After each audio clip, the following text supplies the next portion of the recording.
Two products can show the same margin, the same price, and the same sales spike, even in the same week, yet one quietly drains cash. The missing clue is not revenue. It is which costs you count, and which costs you pretend belong somewhere else in the business. If you run a Shopify store, this difference shapes pricing, ad budgets, free shipping offers, and even whether a bestseller deserves more traffic next month. Gross margin sounds complete. Contribution margin asks the harder question: after the order happens, what is really left after fulfillment and selling friction? You can grow top line, celebrate a strong gross margin, and still feel tight on cash because variable costs rise with every order, sometimes faster than expected. That tension confuses operators until they separate product economics from order economics. That separation is the whole game here for scaling sanely. Gross margin is the percentage left after revenue minus cost of goods sold. Cost of goods sold usually means the direct product cost, what it takes to make or buy that item before you deal with marketing, shipping, payment fees, or returns after purchase.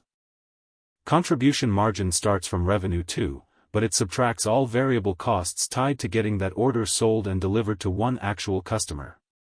Think payment processing, shipping subsidy, pick and pack, packaging, discounts, commissions, and ad spend when you assign acquisition per order. Gross margin tells you whether the product has room at a basic level. Contribution margin tells you whether the order contributes cash after variable selling and fulfillment costs. One metric stops at the shelf. The other follows the product all the way to the customer doorstep. Say you sell a product for $100 and your landed product cost is $40, including freight and duties. Gross profit is $60, so gross margin is 60%. That sounds excellent. But the story is not done, because the customer still has to be acquired and served. Now add $3 in payment fees, $8 in subsidized shipping, $4 in pick and pack plus packaging, and $20 in ad cost per conversion. Your contribution becomes $25. Contribution margin drops to 25%, a very different business reality than gross margin suggested. Gross margin answers, can this product be sold at all? Contribution margin answers, should this order be scaled aggressively? A lot of new operators stop at gross margin because it is easy to calculate from supplier quotes and a simple spreadsheet. It feels tangible. Contribution margin forces you to face messy operating realities, and messy realities are exactly where most e-commerce profit gets won or lost every quarter. Here is a useful mental model. Gross margin measures product economics. Contribution margin measures order economics. That distinction matters because a strong product can still sit inside a weak acquisition system, expensive shipping setup, or return-heavy customer experience that destroys scale efficiency. The blind spots usually cluster in 4 places: acquiring the customer, moving the package, processing the payment, and handling the aftermath when support tickets or returns appear after delivery. Those costs are variable, meaning they move with order volume, and that makes them central to contribution margin for any store. The moment you buy traffic, contribution margin becomes urgent for decision-making. A product with a 65% gross margin can still struggle if average customer acquisition cost climbs faster than your conversion rate improves. Great creative cannot rescue weak unit economics forever, despite what optimistic dashboards imply. Free shipping often lifts conversion, but it also moves cost from the customer to you on every qualifying order. Gross margin stays unchanged because the product cost did not move. Contribution margin falls immediately unless higher average order value or better conversion makes up the difference mathematically. A discount hurts 2 layers at once in most stores. It cuts revenue, which lowers gross margin dollars, and it can also shrink contribution margin faster because many variable costs, like pick and pack or parts of shipping, do not fall in the same proportion at all. Drop that $100 product to $85 for a promotion. If product cost stays $40, gross profit becomes $45. Then subtract the same $15 of shipping, fees, and fulfillment plus $20 of ads, and contribution falls to just $10. Revenue looks active. Cash contribution gets thin very quickly. Bundles can help because variable costs do not always double when items combine into one shipment or one checkout. Your gross margin may improve a little or a lot, but the bigger win often shows up in contribution margin because one order absorbs acquisition and fulfillment more efficiently than two separate ones. First orders and repeat orders should almost never be judged by the same contribution profile in analysis. First orders carry acquisition burden. Repeat orders often arrive with low or zero paid media cost, so contribution margin can expand dramatically even if gross margin stays identical on the item. Lifetime value, or LTV, means the total gross profit or contribution you expect from a customer over time, say 6 or 12 months. If you know repeats are strong, you may tolerate a lower first-order contribution. But if repeat behavior is weak, that same tolerance becomes dangerous optimism. The metric you choose controls the mistakes you are willing to miss in plain sight. High-return categories make contribution margin even more important for honest reporting. Apparel is the classic example.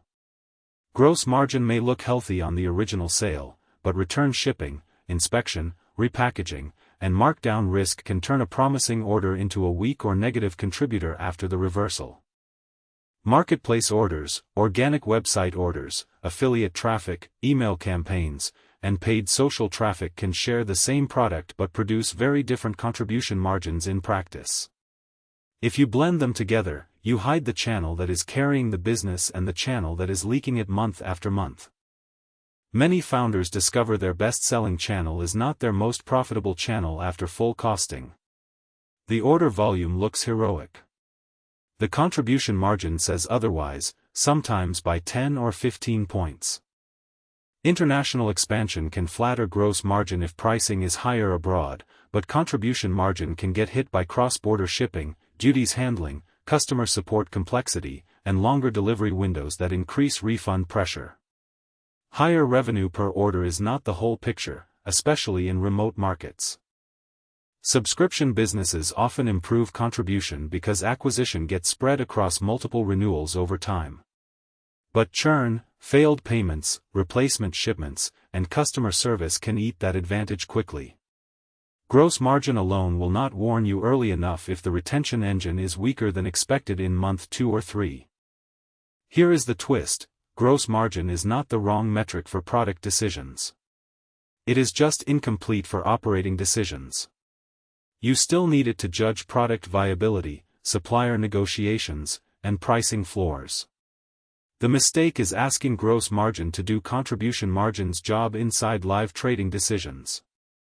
If you are comparing suppliers, evaluating manufacturing changes, or checking whether a product concept has enough built-in room, gross margin is often the first screen to use.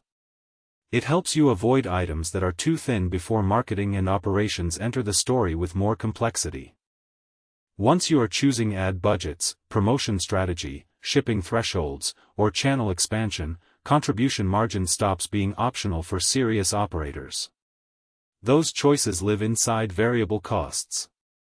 If the metric excludes the costs, the decision actually changes. You are steering with the wrong dashboard and wrong incentives. Use gross margin to evaluate the item. Use contribution margin to evaluate the order. And separate first-order contribution from repeat-order contribution, because acquisition usually distorts the first purchase much more than the second in real stores. If a campaign raises conversion but lowers contribution margin, you do not automatically kill it on day one. You investigate. Maybe the lower contribution buys more new customers who repeat later. Maybe it simply buys noisy revenue. The metric opens the right question instead of guessing from surface results. Track contribution by shipping zone and service level, not just by SKU. A product may contribute well domestically and poorly in remote regions. If you only look at gross margin by SKU, you will miss that fulfillment geography, not the product itself, is creating the weakness and dragging blended results. For most stores, include product cost, payment fees, shipping subsidy, fulfillment labor or third-party fulfillment fees, packaging, discounts, channel commissions, and assigned acquisition cost. Then decide separately whether returns belong as a current period estimate or a later adjustment based on your reporting cadence. Do not bury fixed overhead inside contribution margin if you want a clean operating lens for decisions. Salaries, software subscriptions, rent, and general admin matter, but they answer a later question, whether total contribution covers the business. Keep the layers distinct so problems stay diagnosable. A practical reporting stack goes like this: revenue, gross profit, contribution profit, then operating profit. Each step removes another cost layer in sequence. That structure lets you diagnose whether trouble starts with sourcing, selling, fulfillment, or the fixed expense base around the store before cash gets squeezed. Gross margin tells you if the product can live sustainably. Contribution margin tells you if the order helps the business breathe every day.